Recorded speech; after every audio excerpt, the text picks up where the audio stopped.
dame un segundo. Habíamos quedado aquí, ¿cierto? Aquí habíamos quedado. Entonces, vamos a... Dame un segundo, que hay gente que sigue entrando.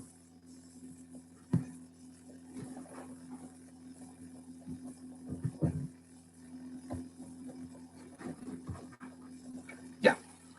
Entonces, habíamos ayer hablado de los números, habíamos quedado los números periódicos, ¿se acuerdan? Los números periódicos y semiperiódicos, ahí habíamos quedado. ¿Ya? Y habíamos dicho que para una fracción es súper fácil encontrar su expresión en... Un segundo. En números periódicos, ¿cierto? Era simplemente hacer la división, por algoritmo de división, ¿cierto? Pero ahora la pregunta es al revés. Si yo tengo un número periódico, ¿cómo se escribe en fracción? ¿Ya? Denme 2 minutos más porque sí, hay gente que sigue entrando, ¿ya? Para no ir cortando la clase. Profe, Dime. tengo una duda. ¿Sí? Lo que pasa es que usted envió dos links, la cual uno es para el lunes y el otro es para el martes y jueves. ¿Sí? Y lo que pasa es que viene en el horario mío también me aparece una clase suya el día viernes a las 8 de la mañana. A mí me parece... Ya, deja de verificar eso, ya lo voy a anotar y lo voy a verificar. Por favor, es que para ver por último qué link va a ocupar. Claro, sí, sí, sí. Ya, gracias, profe.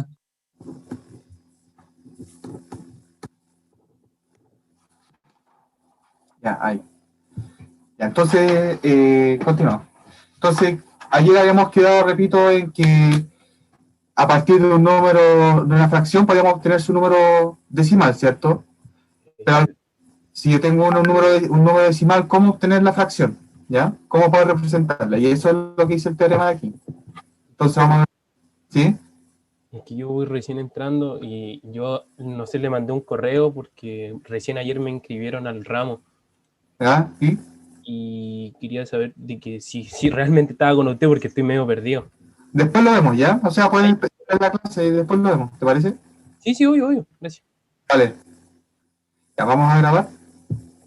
Entonces, la clase de hoy era terminar con la clase 1 y comenzar con la clase 2, ¿ya? Entonces, tenemos que para dos números enteros n y m, entonces el teorema dice lo siguiente. Si tenemos una fracción, ¿cierto?, donde n y m son números enteros, obviamente esto se puede representar en números semiperiódicos, ¿ya? Al revés, si yo tengo un número natural semiperiódico x, me está diciendo que existen números enteros n y m de tal forma de que este x se escribe como una fracción, n partido por n, ¿ya? Entonces el proceso es inverso, o sea, a partir de un número semiperiódico, cómo tenerlo como fracción, y de fracción, cómo tenerlo como semiperiódico, ¿cierto? De fracción a semiperiódico, repito, es fácil porque es simplemente hacer el algoritmo de división, nada más. Pero al revés, ¿cómo lo hago? O sea, un número semiperiódico, ¿cómo lo transformo en fracción? ¿Ya? Entonces vamos a hacer ahora, aprovechando que estamos recién comenzando la clase y estamos frescos, se supone, vamos a hacer la demostración general. ¿Ya? Entonces, vamos a suponer x como el siguiente número. Aquí me tienen que poner atención porque esto es un truco, ya es un trucazo. Entonces vamos a suponer x que tiene dígitos, por ejemplo, b1, b2, hasta un cierto bn, coma, aquí empieza la parte decimal, esto va a ser a1, a2, hasta an, ¿ya? Por L1, o sea, no es por, sino que L1 hasta LR, ¿ya? Donde estos, donde B1 hasta Bn son A1 hasta AM y L1 hasta LR son números, ¿cierto? Son números entre 0 y 9. Son numeritos, son dígitos. ¿Ya? Entonces repito, esto de acá no es multiplicación, es simplemente un número, ¿ya? Donde el primer dígito es B1, el segundo dígito es B2 y así sucesivamente. El otro dígito es A1 del decimal, desde A1 hasta N y el periodo es de L1 hasta LR, ¿ya? ¿Se entiende? Entonces, esto de acá es el anteperiodo, ¿cierto? Anteperiodo. Esto de acá es el periodo, ¿cierto? Y esto de acá es la parte entera. Así que lo pueden escribir, esta es la parte entera. Repito, esto no es multiplicación, es simplemente yuxtaposición de dígitos, ¿ya? ¿Se entiende, no? Duda hasta acá con la representación porque básicamente tenemos que representar cualquier número y tenemos que mostrar que esto se puede escribir como fracción. ¿Duda con esta representación? No, profe. Ya. Ok, pues es que aquí hay que seguir paso a paso, ¿ya? Porque, repito, las demostraciones en general son trucos, ¿ya? Pues son matemáticas en general un poco difícil porque hay mucho truco entre medio, ¿ya? Es bastante truculento. Entonces, ahora, vamos a hacer lo siguiente. ¿Qué ocurre si yo considero el valor 10 a la, perdón, sí, a la m,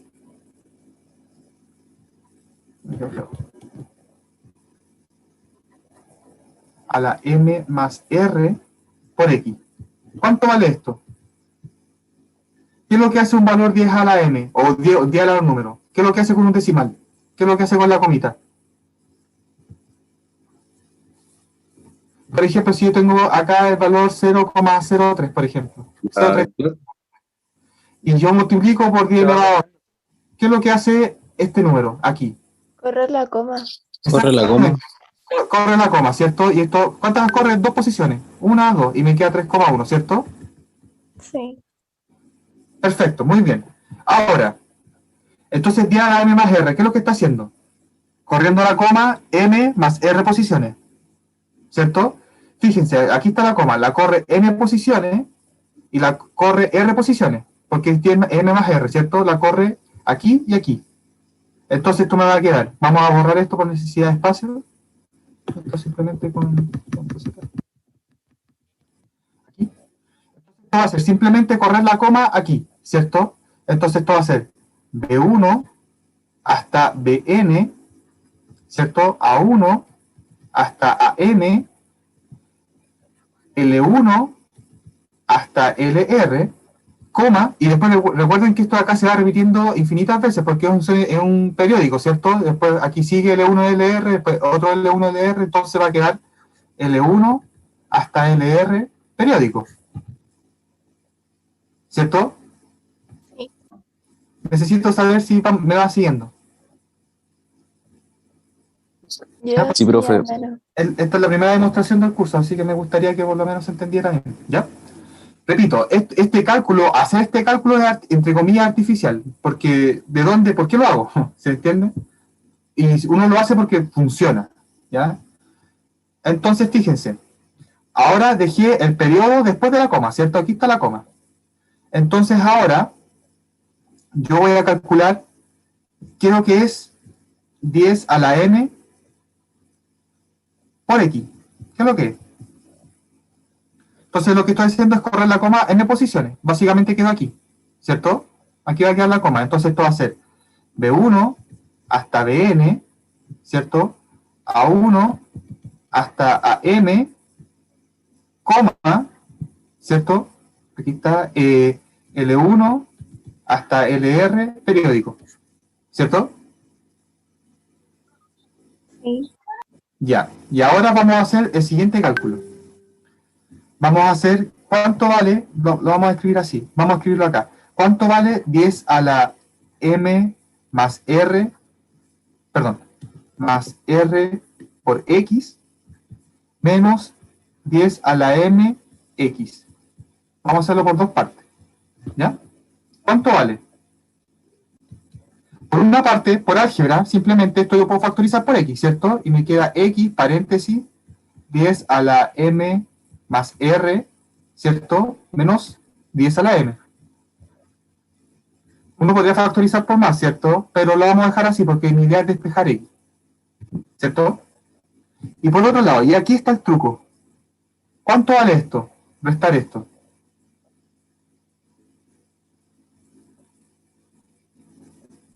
¿Qué ocurre? ¿Qué ocurre si yo resto estos dos términos?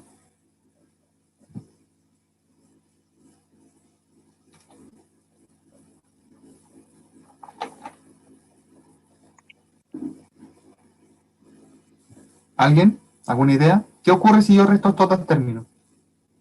Va el periodo y... Exactamente.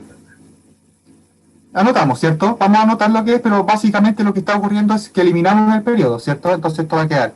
Por eso necesita espacio acá, porque es un número largo. B1 hasta Bn, ¿cierto? A1 hasta AM, ¿cierto? L1 hasta LR menos B1 hasta Bn, A1 hasta AM, ¿cierto? Porque es la parte entera de este menos la parte entera de esta, ¿cierto? Quedamos en eso. Ok, pero fíjense, esto es una cadena de igualdades. Calculé esto por una parte, pero por una parte me da una cosa y por otra parte me da otra cosa. Pero son los mismos, porque es una cadena de igualdades. Si esto igual a esto y esto igual a esto, entonces estos son iguales, ¿cierto? Entonces esto implica que x, ¿cierto? Por 10 elevado a m más r menos d a la m, ¿cierto? Y esto, perdón, es igual, ¿cierto? A lo que está aquí. B1 hasta Bn, A1 hasta AN, L1 hasta LM, menos B1 hasta Bn, A1 hasta AN, ¿cierto? Y ahora despejo. Puedo despejar esto de aquí, ¿cierto? Entonces, ¿qué implica? Que el X vale, voy a volver a escribir todo esto, pero aquí va a quedar la fórmula general, es igual a B1 hasta Bn, A1 hasta AN, L1 hasta LM, ¿cierto? Menos B1 hasta Bn, A1 hasta AM, y todo esto, vamos a hacerlo con esta flechita, pasada con esta raya, partido 10 a la m más r menos 10 a la n. Entonces acabo de escribir este numerito x como una fracción, ¿se fijan? Sí, profe. Y estos son números enteros, porque esto es básicamente un número con hartos dígitos, esto también, y resta o suma de enteros sigue siendo entero, y estos son potencias de números enteros, resta de enteros sigue siendo entero, así que aquí está la representación. Y esto fue un número cualquiera, ¿se fijan? Y esa es la potencia que uno tiene en demostraciones, que la demostración es para cualquiera, entonces básicamente ustedes obtienen una fórmula, ¿ya? Entonces, claro, ¿cómo pueden aplicar la fórmula? Pues si quieren ver un ejemplo de esto, aplíquenla en el ejemplo que aparece anteriormente, ¿ya? Aquí, la última... Ah, no están viendo eso. Vamos aquí. Acá hay un ejercicio. Entonces, aquí está la parte de los B, aquí está la parte de los A, y aquí está la parte de los L, ¿cierto? El largo de esta parte es 2, el largo de esta parte es 3 y el largo de esta parte es 4. Apliquen la fórmula y se van a dar cuenta que van a llegar exactamente a lo mismo que está aquí. ¿Ya? Así que ahí tienen el ejemplo. Traten de utilizar lo mismo que está en la fórmula general, pero con esto de aquí. ¿Ya? Con este ejemplo que está aquí. Entonces, básicamente lo que nos está diciendo el teorema es que los números semiperiódicos y las fracciones son lo mismo. ¿Ya? Son distintas representaciones de lo mismo. Así que, básicamente, los números son los mismos. ¿Ya? ¿Dudas o consultas? Entonces, eso es lo que, básicamente, lo que estamos diciendo. Vamos a definir un número racional como un número semiperiódico. Y por el teorema anterior, básicamente los racionales también son las fracciones. Porque, repetimos, cualquier número semiperiódico se puede escribir como fracción. Y toda fracción también se puede escribir con números semiperiódicos, por lo tanto son lo mismo. Y por lo tanto los números racionales o son los números semiperiódicos o las fracciones.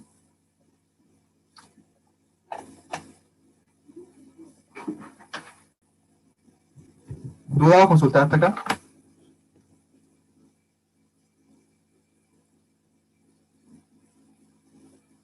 Profe, ¿hay algún drive, algo para poder ver? Que yo como entré recién, no entendí mucho. Sí, yo ayer mandé la clase de ayer, la mandé por compartir por Drive, ¿ya? Si es que después me lo puede mandar, porque... Te doy la Dale. banda. O sí, Vale. o lo mandan por el grupo de WhatsApp y ya me agregué. Vale, bueno. Ya, entonces, claro, uno tiene dos representaciones y uno podría preguntarse, ¿para qué dos representaciones si con una puedo trabajar, ¿cierto? Pero que justamente las representaciones me dan ciertas ventajas o desventajas, ¿ya?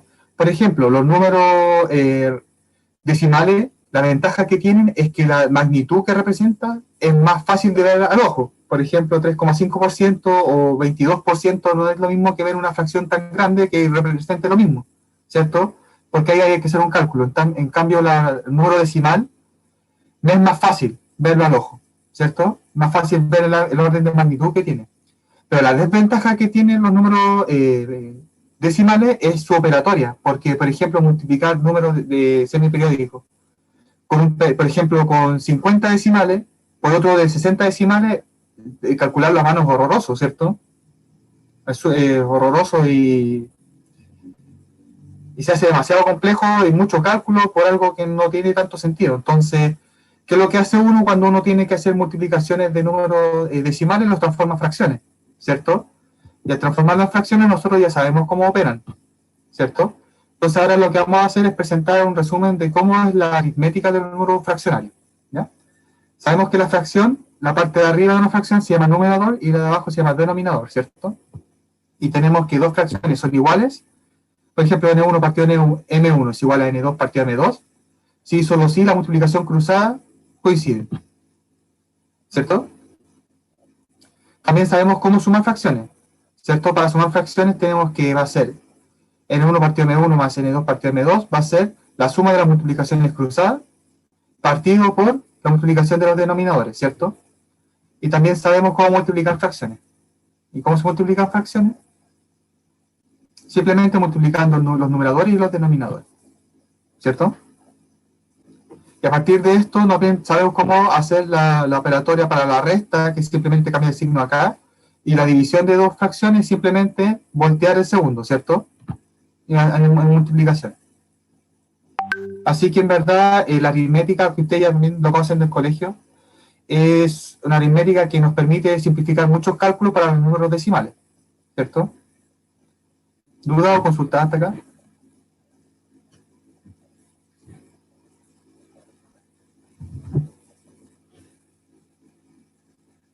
No, profe. Ya. Repito, estas son probablemente cosas que ustedes ya conocen bien, pero ahora estamos viendo con los detalles sutiles que pueden tener, ¿ya? Por ejemplo, de dónde sale la fórmula de representación de números periódicos, semiperiódicos a números fraccionarios, ¿ya? Y ahora vamos a empezar a ver como la naturaleza misma de los elementos que componen la aritmética, que son los números, ¿ya? Porque normalmente nosotros en fracciones una representación no es única, entre comillas, ¿cierto? Por ejemplo, si yo quiero representar un medio, también lo puedo representar como 2/4, ¿cierto? O como 3/6, 4/8, y así. Pero hay una diferencia entre una y otra, ¿ya? Entonces, para ver una representación que si podríamos llamarle minimal o que irreducible, necesitamos ver ciertos conceptos para llegar al concepto clave, ¿ya? Entonces, para ello, primero vamos a ver una de las definiciones más importantes, esa es la más importante de la aritmética de los números, ¿ya? Que es los números primos. Entonces, diremos que un número natural es primo si los únicos divisores enteros de m son el más menos 1 y el más menos m. Es decir, que yo el número no lo puedo descomponer en otra multiplicación de números enteros, salvo sí mismo por 1. ¿Ya? Por ejemplo, el 3 no lo puedo dividir en otras cosas que no sea 3 y 1, ¿cierto? El 4 lo puedo descomponer como 2/2, por lo tanto no es primo. El 8 lo puedo descomponer como 4/2, ¿cierto? El 10 lo puedo descomponer como 5/2. El 7 no lo puedo descomponer y el 11 tampoco, etc. ¿Ya? ¿Alguna duda hasta acá con la definición? Profe, yo no lo entendí. Definición de un número primo es simplemente que un número es primo cuando yo no lo puedo descomponer.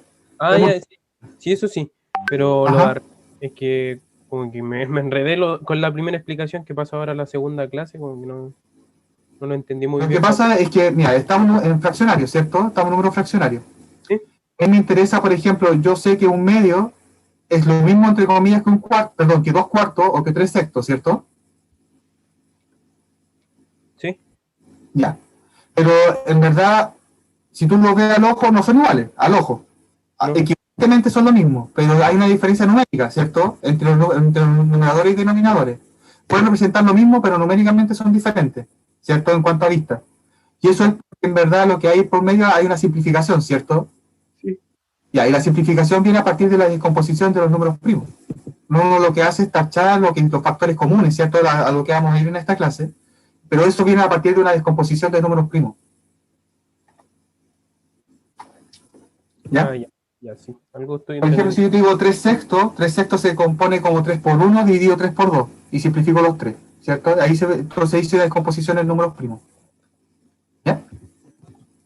Entonces, un resultado importante, no es difícil de probar, pero que sí es importante, es que hay una cantidad infinita de números primos.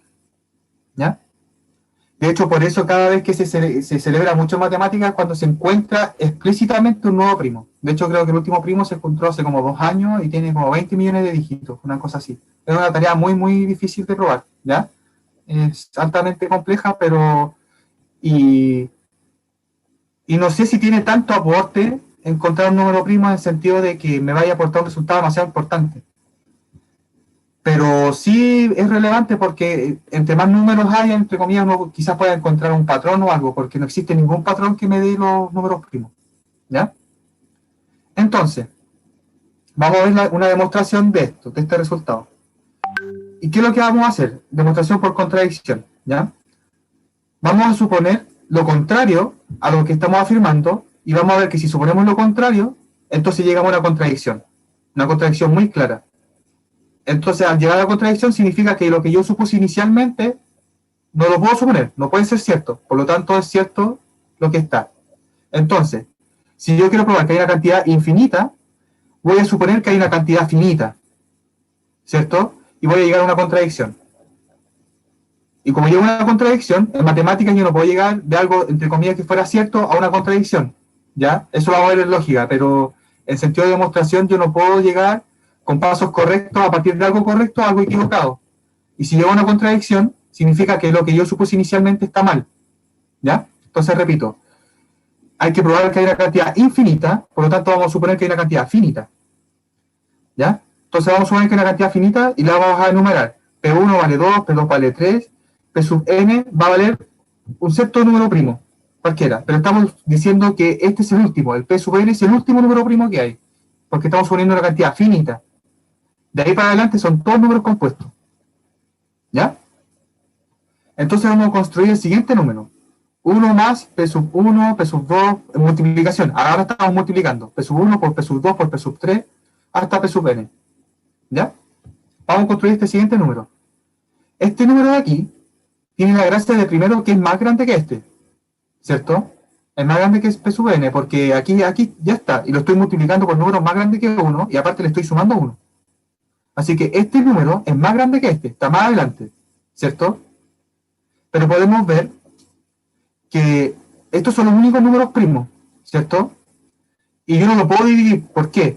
Porque todos estos números primos dividen a esta parte, a la parte derecha de la suma, obviamente, porque aparece dentro de los factores, pero obviamente no dividen a uno, no lo dividen, ¿cierto? Entonces, esto de acá no es divisible por ningún primo de los que está aquí. Significa que es primo, porque no lo puedo encontrar una factorización, no lo puedo encontrar un divisor diferente de sí mismo de uno. Y ahí está la contradicción, porque acá entonces encontrate que este de acá es un número primo, más grande que este, pero estoy suponiendo que este es el último primo que hay. Entonces ahí está la contradicción. ¿Y en dónde está mi error? Suponer que hay una cantidad finita, por lo tanto la cantidad de números primos es infinita.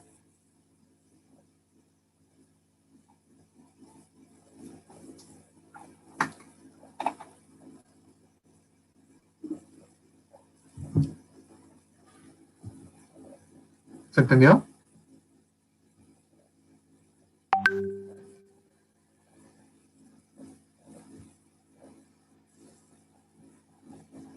profe, yo no entendí muy bien la verdad. Me Ya. enredé ¿En mucho. qué parte? ¿En qué parte? A ver, Mira, cuando... mira, repito, vamos a probar esto de aquí. Hay una cantidad infinita de números primos, ¿cierto? Entonces vamos a suponer lo contrario y vamos a llegar a una contradicción. Esa es la demostración que vamos a utilizar. Es uno de los tantos caminos para demostrar algo. Ya, Entonces, vamos a suponer que hay una cantidad finita de primos, ¿ya? Entonces lo vamos a enumerar. P sub 1 vale 2, P sub 2 vale 3, P sub 3 vale 5 y así hasta un cierto P sub n. Estoy suponiendo que este es el último porque es una cantidad finita, ¿ya? Es sí. que esto no tiene ejemplo, chiquillos, porque esto es una demostración de un resultado. Estoy diciendo que hay una cantidad infinita de números primos. No hay ejemplos de eso, ¿se entiende? Aquí simplemente estoy haciendo la demostración de esta afirmación. ¿Ya? Entonces, estoy suponiendo que este de acá es el último número primo, ¿cierto? Vamos a hacer acá.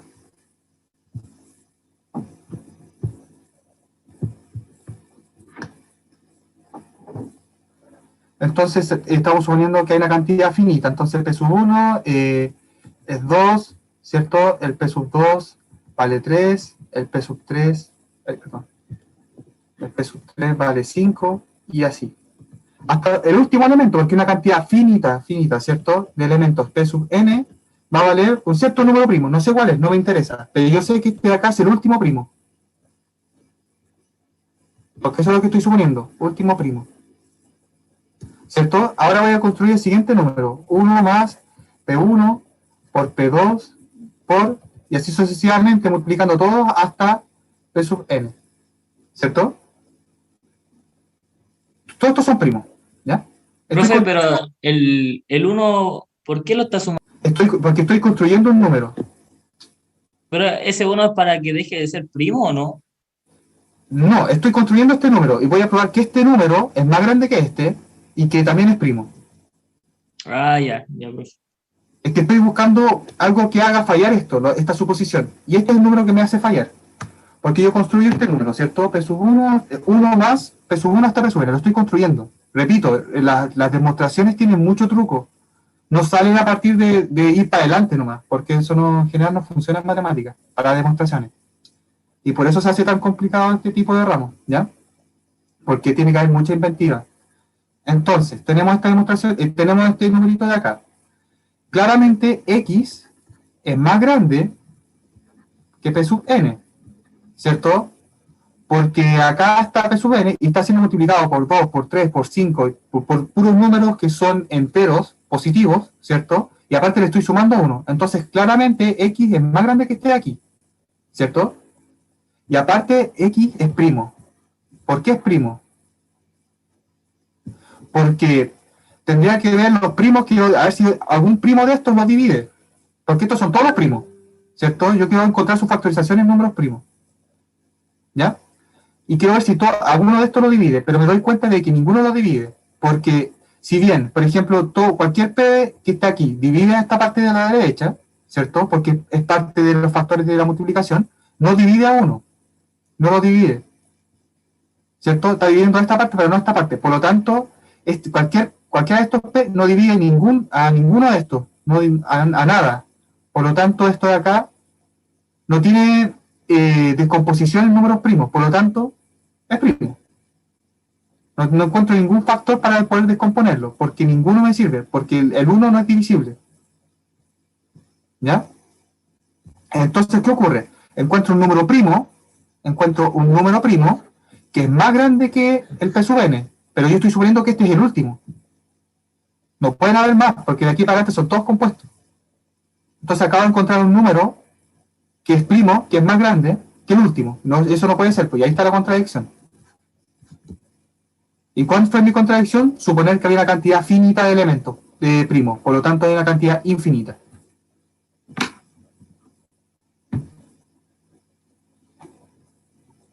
Ya, profe, yo por lo menos ya lo entendí. Ya. Sí, yo también. Gracias, Vale. profe. Yo todavía no, profe. ¿Qué parte? Cuando hay que demostrar, como que Después veo que hay como un ejemplo, hay como unas 2 preguntas de ejercicio. Que podría ser un ejemplo ¿Dónde? en el PPT de la clase 2. Dice probar si M1 y M2 son números primos. ¿En dónde? Un poquito más abajo. Ese. ¿Esto? Sí.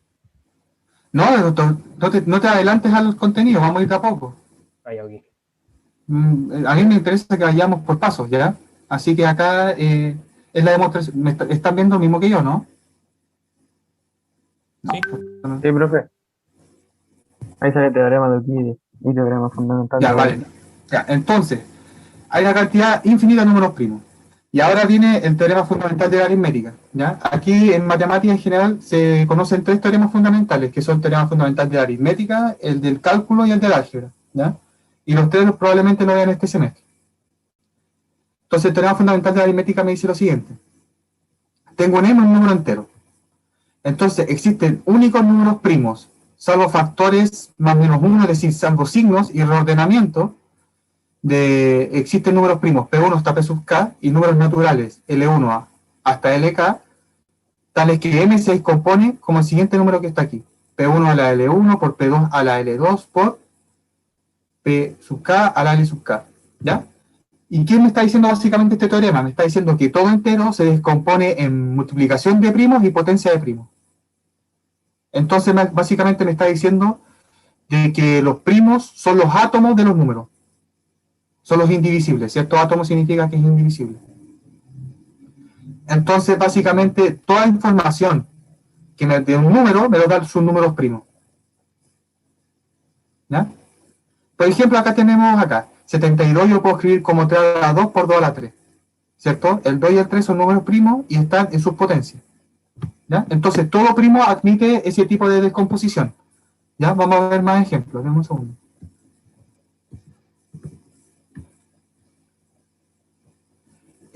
Más ejemplos, por ejemplo, el menos 6, yo lo puedo descomponer como 3 por menos 2, ¿cierto? O también lo puedo descomponer como menos 3 por 2. Por eso dice que salvo signo más menos 1, porque básicamente lo que me importa acá son los números, ¿cierto? Estos son únicos. Por ejemplo, el 24, esto yo lo puedo descomponer como 3 por 8. ¿Cierto? Y esto lo puedo descomponer como 3 por 2 al cubo. ¿Cierto? El 30 es 5 por 6. Y esto es 5 por 3 por 2. Números primos. Siempre yo puedo descomponer cualquier entero, yo lo puedo descomponer en números primos. Y eso es el teorema fundamental de la aritmética. Entonces me dice básicamente que toda su información está en sus números primos. Entonces esto sería como el ADN de la aritmética que nosotros conocemos, los números primos. Y por eso son tan importantes en matemática en general. ¿Sí? ¿Se entiende? Profe, Sí. el 1 no es primo, ¿cierto? Es que por definición no. Ya. El 1 no. No, uno parte del 2 en adelante. El 2, el 3. De hecho, el 2 obviamente es el único par primo. Porque cualquier otro primo es divisible por 2. Pero cualquier otro par, sí, es divisible por 2. Por ejemplo, el 8, porque por definición se escribe como 4 por 2. ¿Cierto? Y ahí ya es primo. El único primo par es el 2. Después, de ahí para adelante son todos impares. Ya, profe. Ya. Entonces, este es un teorema, no lo voy a demostrar, pero es un teorema súper bonito y súper importante en matemáticas. Muy, muy importante. Obviamente, por eso se llama fundamental, ¿no? Cuando uno después se estudia matemática un poco más elevada, por ejemplo, el álgebra abstracta, el contar por teoremas de Silo que se llaman, obviamente esto no lo van a ver ustedes, pero ahí uno hace toda la descomposición en primo y ahí uno se da cuenta de la potencia que estas cosas tienen. ¿Ya? Ya, y ahora viene una definición. Definición. Entonces, aquí estamos hablando de número primo, ¿cierto? Acá. Un número es primo, uno solo. Uno puede verificar que un número es primo. Pero también podemos hacer comparaciones entre primos, ¿ya? O, perdón, entre números. Y diremos que dos números enteros, M1 y M2, son primos relativos, fíjense, son primos relativos entre sí, entonces estoy comparando dos números. Si no presentan factores comunes diferentes de más menos 1, ¿ya? Entonces son primos si no comparten factores comunes. ¿Ya? Entonces vamos a ver ejemplos primero. Entonces, primo relativo, ¿cierto? Ejemplo, si yo digo el 30 y el 12, ¿son primos relativos o no? ¿Qué creen ustedes? Sí. Primo relativo, repito, dos números son primos relativos si no comparten factores comunes. No son. No son, ¿cierto? Porque este se compone como 6 por 5 y este se compone como 6 por 2. Comparten el 6. Entonces, no son primos relativos. ¿Se entiende?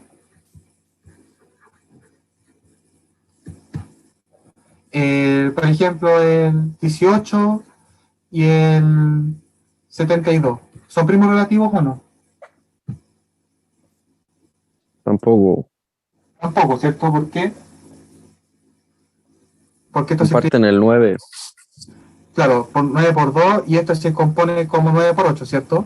Y si quieren su descomposición en primo, esto sería 3 al cuadrado por 2 y esto sería 3 al cuadrado por 2 al cubo. ¿Se fijan?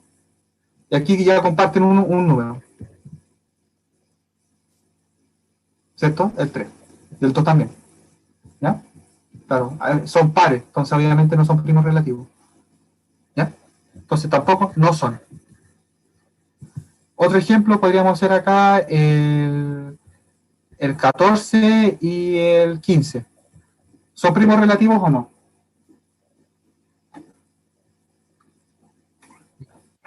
No, profe.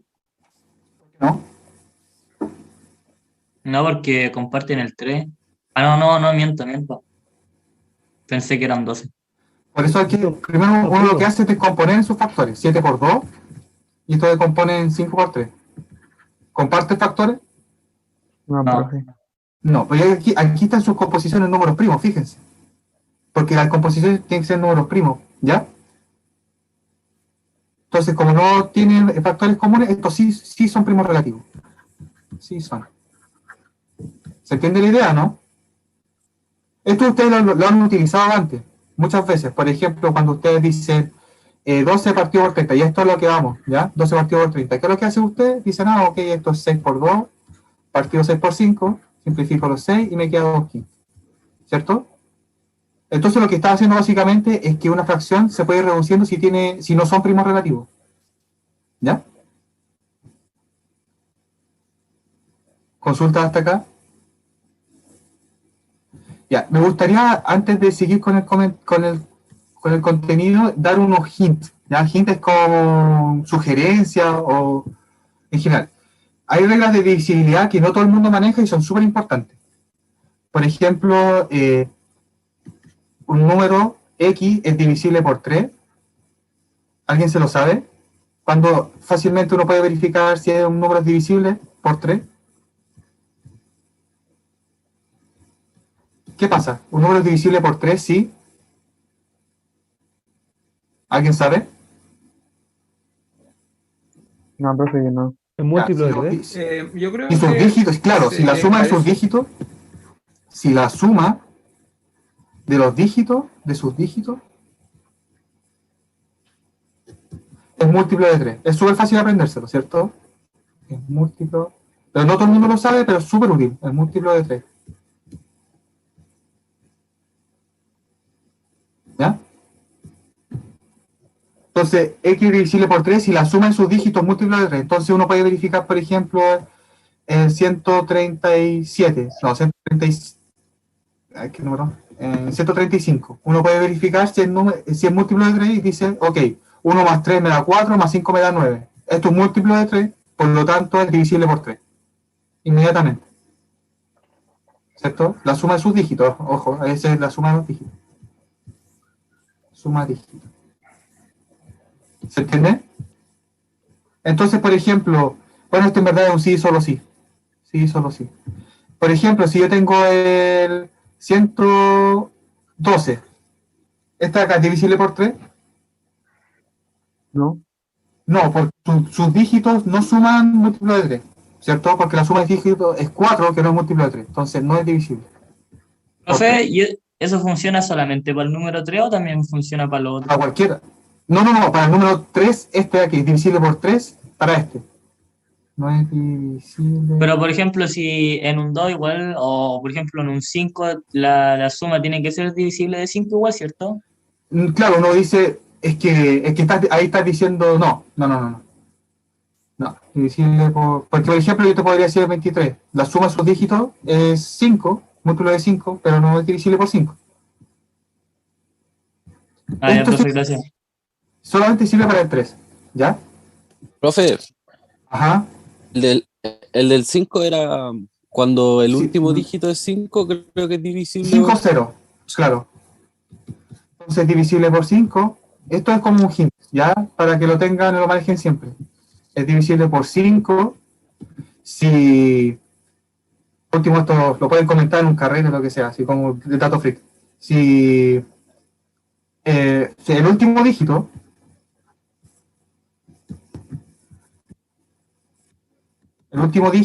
es 0 o 5. ¿Cierto? Entonces uno ve inmediatamente, por ejemplo, si le dicen 115, uno sabe que es divisible por 5. ¿Cierto? Y tenemos otra que es interesante, que son las de verdad interesantes, que es la del 9, que es similar a esta. Entonces, x es divisible por 9.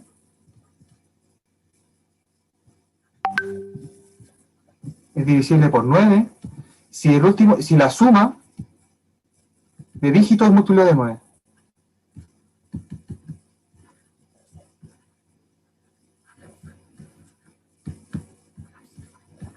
Por ejemplo, 72, 7 más 2 me da 9, múltiplo de 9. ¿Ya?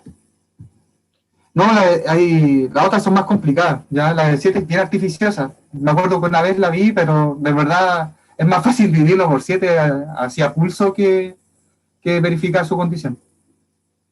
¿Ya? Pero es que la idea de este tipo de cosas es que uno las vea al ojo. Las ve inmediatamente. No estar verificando condiciones. ¿Se entiende? Profe, Sí. entonces es que no entendí muy bien la del 3, pero la del 5 sí. Entonces, cuando la del 3 es la suma de sus dígitos, da Exacto. un múltiplo de 3. Ajá. Ya, gracias. Por ejemplo, si yo te digo el 100, ya lo había dicho. En Ponga un número más largo. 51. Uno dice 2 más 5, 7. No, esto no sé sumar todavía. 252. ¿Cierto? 2 más 5 me da 7, más 2 me da 9, ¿cierto? Entonces es divisible por 3. Y también es divisible por 9, porque también sus dígitos suman 9. Entonces es divisible por 3 y por 9. No lo borré todavía, profe. No, eso no lo... Ajá. Esas son las que valen la pena recordar. La del 3, la del 5. Bueno, la del 0 obviamente que el último dígito sea 0, ¿cierto? Son propiedades o condiciones que uno las ve al ojo y por eso son útiles.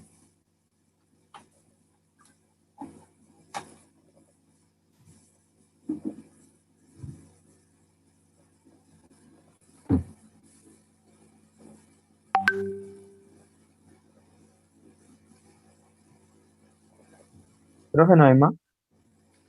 Es que hay más, la del 7 tiene una forma, pero en verdad no es tan útil. Estas son más útiles, son rápidas de verificar al ojo, ¿ya?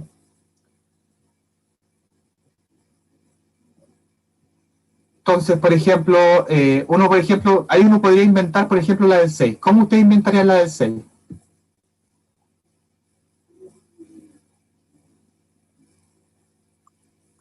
No Para iba que a sea, decir dividiendo el número por 2, pero no. Y después separando. no, porque esa no es la gracia. Si es divisible por 6, para que sea divisible por 6, entonces usted tendría que verificar que es divisible por 3 y por 2, ¿cierto?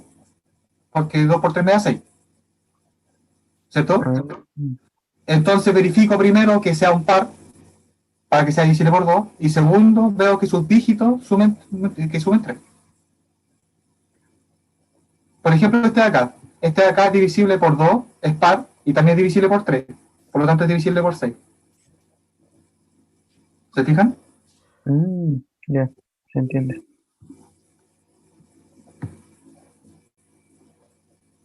Bueno, continuamos con el curso. Esto era simplemente como un dato que les puede ayudar en algún momento, ¿ya?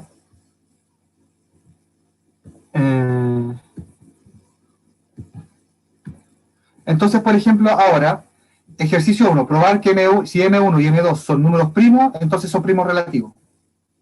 Eso es obvio porque fíjense, si M1 y M2 son números primos, los únicos factores comunes que tienen, ¿cierto? Son el M1, M2, 1 y 1 nada más, ¿cierto? Porque este es divisible por nada más que sí mismo y 1, y este también. Por lo tanto, no pueden compartir, salvo que sean el mismo número, M1 y M2, no pueden compartir factores comunes. Si ya ninguno de los dos tiene factores, ¿se entiende? Entonces no son.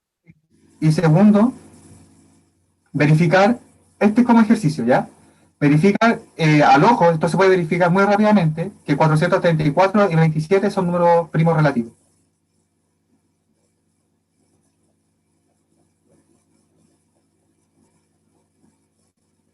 ¿Quién lo puede decir rápidamente? Este de aquí. ¿Alguien se atreve a decir por qué, si son primos relativos?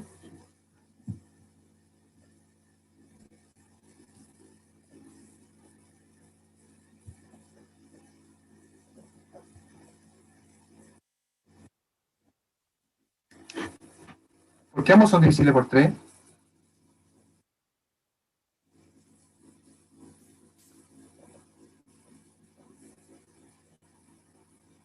Fíjese, ¿cómo yo puedo descomponer el 27?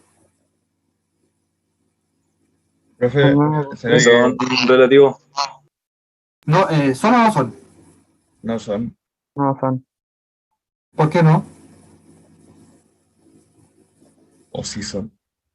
¿Lo podría hacer? Cuando uno dice Es que el solo no nueve- son, uno tiene que tener un El argumento para decir. 27 es divisible por 3, y por- pero el 434 no. Fíjate, es que es más que eso. Es más que eso. Porque mira, el 27, ¿cómo lo puedo descomponer? Siempre acá les compongan los números. ¿Cómo puedo descomponer el 27? 9 por 3. 9 por 3. Ya hay 9 por 3, ¿cómo lo puedo descomponer? Recuerden que la 3 factorización por 3 por 3. exacto, 3 al cubo. ¿Cierto? Por eso es importante descomponerlo en los primos, porque los primos me están dando toda la información. ¿Ya? 3 al cubo. Entonces, ¿cuáles son los únicos primos que dividen a 27? El 3, no hay más.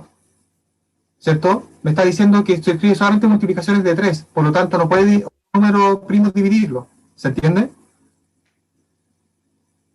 Entonces, para que tenga factores comunes, la única opción de este es que tenga divisor 3. ¿Cierto? Para poder compartir, porque este solamente tiene divisores de 3. Sí, Este pero de el acá, otro tiene divisores de 3. pero esto de acá no es divisible por 3 porque sus dígitos suman 11. Sí. Entonces, no comparten No son. factores, por lo tanto son primos relativos.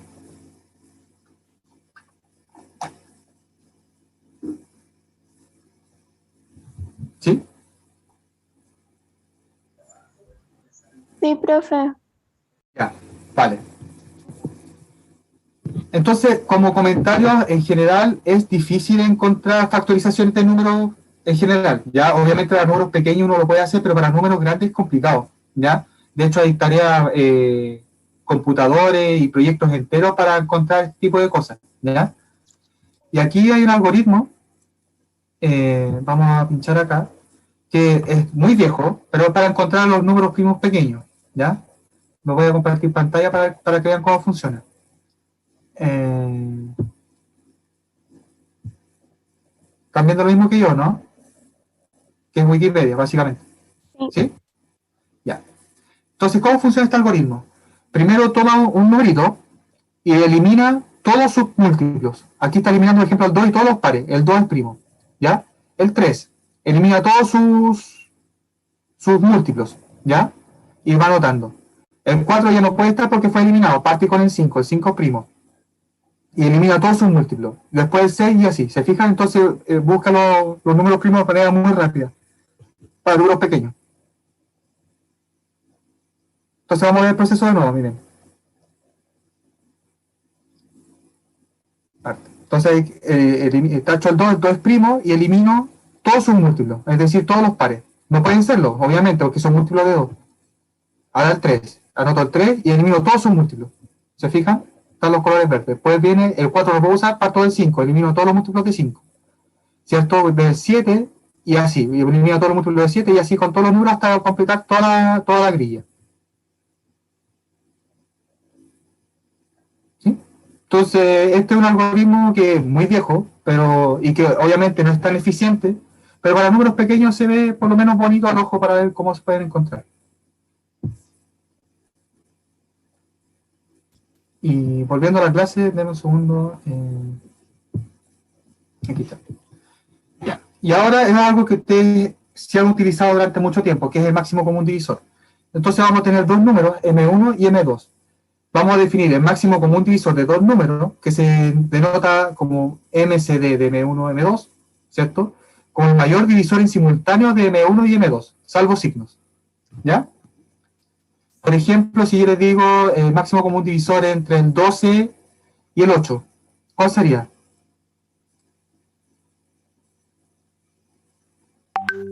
El 2.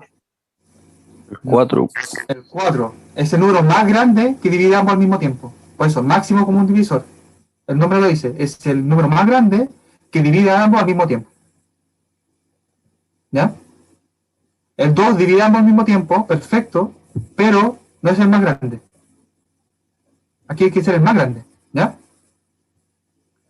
Entonces, por definición ahora vamos a decir, tenemos un número racional. Dijimos que los números racionales se pueden escribir como fracciones o como decimales, ¿cierto? Aquí vamos a trabajar como fracción. Entonces diremos que su representación fraccionaria es irreducible si el máximo común divisor entre los dos elementos es más o menos 1. Es decir, el único elemento que los divide ambos al mismo tiempo es el 1. Y es decir, que no presentan factores comunes entre sí. ¿Y qué significa que no presentan factores en común entre sí? Que son primos relativos. Entonces diremos que una representación es irreducible si los números involucrados son primos relativos. Y esto lo han utilizado muchas veces, solo que ahora tiene nombres. ¿Ya? O sea, como si fuera un 5 partido, o sea, como un 3 partido en 5, algo así. Claro, porque ahí no tiene, son primos relativos, exacto. Por ejemplo, vamos a hacer acá ejemplo. Vamos a borrar esto. Si les digo ejemplo, 14 partido 15, que fue lo que vimos anteriormente. Bien, esto de acá en verdad, esto es 7 por 2. Dijimos por 5 por 4, por 5 por 3, ¿cierto?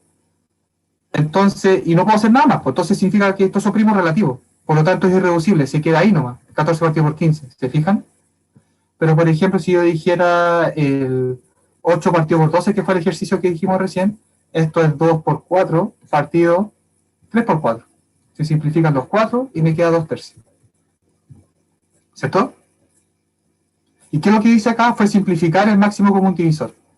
Entonces encontré su forma equivalente eliminando simplificando el máximo común divisor. Pero cuando no se podía reducir, ¿sería irreducible así? ¿Así mismo? Sí, pues, claro, Ah, ya. pues, irreducible es que no se puede reducir, claro. Entonces ustedes lo han utilizado siempre, encontrar su forma de reducible, porque es más cómodo de trabajar y veis factores comunes que estén jugando, etcétera, ¿ya? Pero para eso hay que hacer todas las definiciones previas que vimos en esta clase, ¿ya? Para entenderlo bien. Lo mismo acá, el 0,25 se puede escribir como 25 partido por 100, pero en verdad eso también se puede escribir como un cuarto, ¿cierto? Porque el factor común entre estos dos, el máximo común divisor es 25. Entonces esto es lo mismo que esto, representan lo mismo numéricamente, pero uno tiene la propiedad de que es irreducible y el otro no. ¿Ya? Pero encontrar factores comunes en general tampoco es tan fácil, ¿ya? Y para eso vamos a presentar un algoritmo que es fácil de entender por lo que vimos ayer, ¿ya? Y que es bastante útil. Y que cuando ustedes tengan armas ya de computación, estas cosas se pueden programar. ¿Ya? Entonces, por ejemplo, vamos a calcular el máximo común divisor entre el 713 y el 589. ¿Ya? Si se fijan, encontrar el máximo común divisor de este no es tan fácil. ¿Ya? Porque hay que ver todos los números primos que están abajo de estos dos, ¿cierto? Y ver si los dividen. No es tan fácil. Pero aquí vamos a encontrar una forma de cómo simplificar esto. ¿Y cómo se hace? ¿Algoritmo qué significa? Algoritmo es una serie de pasos para llegar a un resultado. ¿Ya? Entonces, vamos a hacerlo esto de la siguiente forma. Para buscar el máximo común divisor vamos a utilizar un truco que es con el algoritmo de división de Euclides, ¿ya? Entonces, 713 yo lo puedo escribir como 589 por 1 más 124, que es la representación de la división, ¿cierto? Esto simplemente hago la división. ¿Cuántas veces cabe este en este? Hago la resta y me queda aquí el resto. No es difícil. Ok, y aquí está el pensamiento que hay detrás. O sea, aquí hay reflexión. Si yo estoy buscando al máximo el número que divida a este y a este al mismo tiempo, ¿cierto? Entonces, si un número divide a este y a este, entonces necesariamente divide a este. Necesariamente.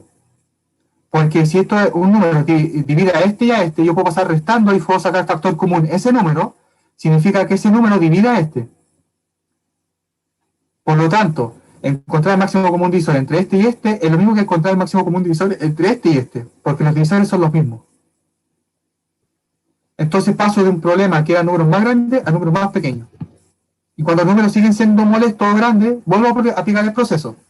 Entonces, ahora, nuevamente el algoritmo de división de Euclides, escribo la división de esto. 589 lo puedo escribir como 124 por 4 más 93, simplemente con el algoritmo de división que conocen del colegio. Y ahora, si un máximo común divisor divide a este y a este, entonces también divide a este y a este, al mismo tiempo, ¿cierto? Entonces el máximo común divisor entre este y este es lo mismo que entre este y este. Entonces ya he bajado 2 niveles, pasé de aquí a aquí, ahora estoy aquí, acá. Son números más pequeños, ¿ya? Y obviamente, o sea, nuevamente, 124 puedo escribir como 93 por 1 más 31, ¿ya? Y obviamente entonces máximo común divisor entre este y este es lo mismo que entre este y este, entre 93 y 31, ¿ya? Que los que estamos aquí. Y aquí es fácil, porque acá 93 y 31, 31 es 3 veces, o sea, 31 por 3 me da 93. Entonces el factor común que había, ¿cierto? Entre 93 y 31 es 31. Por lo tanto, estos son los mismos que estos que están aquí. Solamente incluido por paso.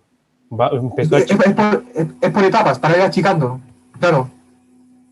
Y estos se llaman ciclos, ¿ya? Estos se llaman ciclos. Cuando uno trabaja en computación, uno puede programar estas cosas haciendo ciclos. En este caso sería un ciclo while, porque lo que va buscando es que obtener un resultado hasta que pase algo. En este caso, encontrar el máximo común divisor, como un número ya concreto. En este caso es 31. Significa que este número y este número lo puedo escribir como 31 por algo. Y es lo que está aquí. 31 por 19 partido 31 por 23. Simplifico el factor común, ¿cierto? Que aquí estamos hablando de la división, y me cae 19 partido por 23. Entonces, si se fijan, el factor común que había entre estos dos números no era trivial, era un 31. ¿Cierto? Estaba difícil de encontrar, pero con el algoritmo de división uno lo encuentra de forma segura, se puede decir. ¿Ya? Profe, yo quedé con una duda. Dime. Lo que pasa es que, o sea, ahí cuando lo multiplica por 1, no entiendo por qué se está multiplicando. Y, por ejemplo, abajo en el 93 igual a 31 por 3. Mira, repito, tú dices acá, ¿por qué está multiplicando esto? Claro, es que en todos lados como que multiplica por 1, después multiplica por 4. ¿Por qué esto es el algoritmo de división de Euclides que vimos ayer? ¿Cómo cuando tú haces una división? Por ejemplo, tú haces una división de 713 y dividido 589, ¿cuántas veces cabe 1? ¿Y cuánto sobra? 124. Es la estructura. Ya. Acá es lo mismo. Ya. 589, ¿cuántas veces cabe? Cabe 4 veces y me sobran 93. Y así. Ya, ahí en el otro, claro, sobran. Ya entendí, profe. Claro, Ahí entonces cuando sobre 0, entonces ahí sería como el Claro. más... Claro. Exactamente, cuando sobre 0. No que está aquí. ya, profe. No se puede ver aquí. Es que son números Y- pequeños, entonces es fácil de ver. Y en caso de que no sobre nunca, Es que no va a de pasar. que... Significa que vas a llegar a 1. Significa que son primos relativos. ya. Porque acá está encontrando, y entonces iría bajando hasta llegar a 1. ¿Te fijas? Entonces, claro, como tarea para usted encontrar, ver si esto de acá tiene la forma de reducirle este de aquí. ¿Ya? Y bueno, para cerrar la clase de hoy, hasta ahora hemos visto números fraccionarios, ¿cierto? Que son racionales, pero desde la antigua Grecia se dieron cuenta de que no todos los números son racionales. Por lo tanto, eso lo voy a explicar mañana con un ejemplo. Entonces, se dieron cuenta de que al construir un triángulo rectángulo de catetos 1, así de simple, se dieron cuenta que su hipotenusa no puede ser un número racional. Y a estos números se les llama irracionales. ¿Ya? Entonces lo que vamos a hacer es probar en un ejercicio rápidamente que raíz de 2 es irracional. ¿Ya? Y como ejercicio para ustedes también es probar qué ocurre con números irracionales x más y x por y. ¿Ya? Eso lo vamos a ver mañana. Bueno, cuando tengamos clase, no sé cuándo es. Ahí tengo que verificar lo que dijo el compañero. ¿Ya? Así que eso, vamos a meternos un poquito en lo irracional y ver una demostración de por qué raíz de 2 es irracional. ¿Ya? Ya chicos, con eso cerramos la clase de hoy. Profe, una consulta. ¿Sí? ¿Sí? Ayer usted dijo que si estábamos solo de ejecución aquí. ¿Pregunté? ¿Cómo? ¿Sí? ¿Por qué? Sí, pero es que yo no soy de ejecución, por eso le preguntaba. Ah, ya, vale, es que está en el red. Sí, ¿No? Que está pasando. sí, es que no entiendo. Ya, pero tú estás ¿Qué en la pasó ahí? sección A2, ¿no? Esta es sección Claro, A2. claro. Ya, pero a mí esto es A2 de ejecución. Mm. ¿Con quién podría ver eso? Ustedes tienen registro curricular de Facultad de Ingeniería, pregunta ahí. ¿Y cómo me comunico con ellos? Busca ahí registro curricular, Facultad de Ingeniería USACH y te tiene que salir un mail de contacto, porque hay personas encargadas ahí que están para resolver ese tipo de dudas. Mm. Y claro, otra consulta. En el horario me dice que usted sería el de ejercicio, el profesor de ejercicio. Me sale como docente Alex Silva y como usted me sale como ejercicio. Eso no entiendo.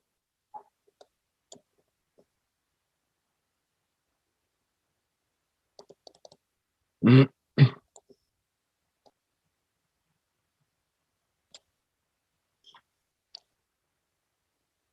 ¿Aló?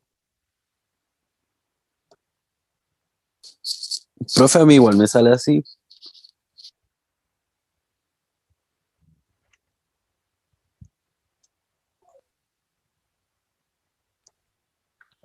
Le estoy compartiendo pantalla.